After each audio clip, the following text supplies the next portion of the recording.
What is a mask? Is it masking to hold back a cough in public? Is it masking to limp when you're in pain but can still force yourself to not limp? If you are sleepy, is it masking to rest your eyes and allow your head to lull? Or is it masking to widen your eyes and focus more intensely?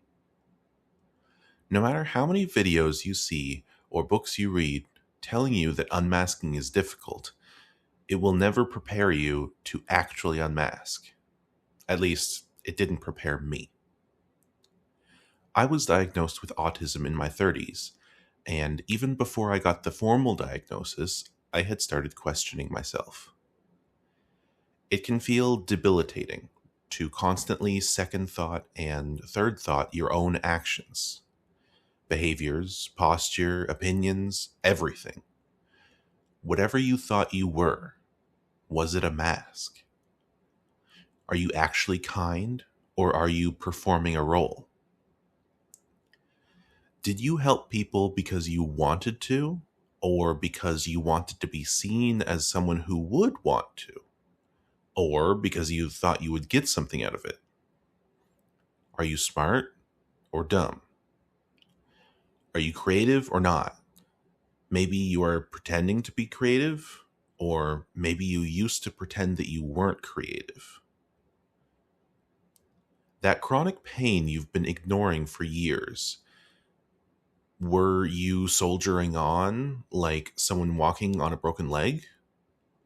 Or were you coddling a paper cut?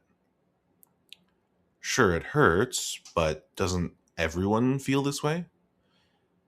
How can you accurately rate your pain on a scale if you don't know what to compare it to? When I needed stitches as a child, I thought I was crying for attention. It honestly hurt less than most of the punches I had taken at the time. I thought my parents were overreacting when they took me to the hospital. But if that level of pain deserves a hospital visit, then why don't the more intense pains need one? Maybe because doctors can do something about broken skin, but can't do anything about bruises? When I got hit from behind in football and winded, it hurt a lot, and I didn't want to play anymore that day. Was staying on the ground to catch my breath masking? Or would it have been masking to pretend I wasn't hurt? Could the lingering pain from that moment nearly 2 decades ago be all in my head? Did I create a phantom pain by focusing on that spot? Why can't the doctors see anything there? Why does breathing feel like being stabbed sometimes? It hits with no warning and stays for 5 minutes or so. Is it my imagination? Maybe I need to stretch more? How do I tell people about these sort of things without it seeming like I'm begging for attention or pity? Do I just want special treatment and coddling?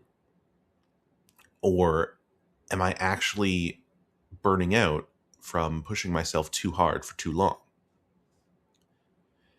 Is it masking to say that I care about my family when most days I forget they exist?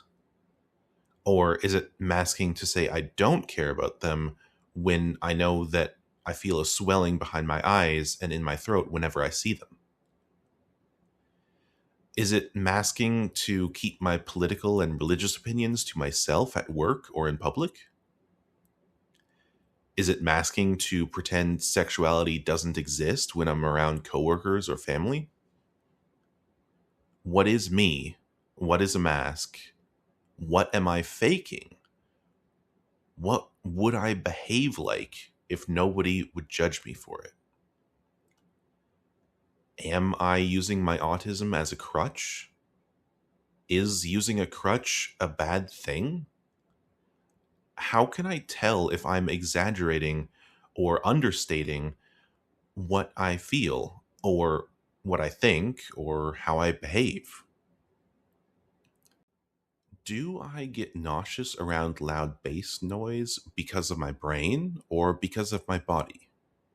Does it even matter? Is adjusting my tone or my phrasing for different audiences considered masking? Talking to an executive versus a coworker versus a family member versus a child? Is setting aside my grief or other personal struggles to focus on work considered masking? Is it masking to play devil's advocate to examine different sides of a new topic? Is it masking if I do that without making my own opinion clear? Is it masking to avoid asking questions that I'm curious about, but that I think the other person might see as probing or a faux pas, like age, salary, career advice, romantic advice, and such? I know autism isn't the only mental disorder that leads to masking. And I've heard somewhere around one third of all people have a masking related mental disorder, but I don't know how to talk about that sort of thing. Okay, it's going to bug me if I don't clarify. This is not a call for help. I am just venting, just thinking out loud. That's what YouTube used to be before making money as a YouTuber was even a thought in anyone's head. That's all this is.